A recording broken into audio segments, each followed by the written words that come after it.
I decided to wait until the weather was crap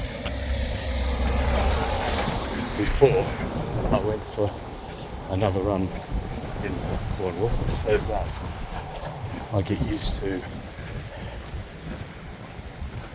getting out there in all weathers regardless.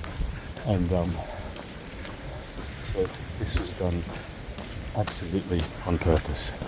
And how I feel right now is totally fucking amazing. Even though it's a pile of shite still, and this actually, no, it isn't a pile of shite. I'm really, really enjoying this. And let's make a bit of eye contact with everyone. Good morning, good afternoon, good evening, wherever all of you are today on Wednesday, the 18th of October 2023.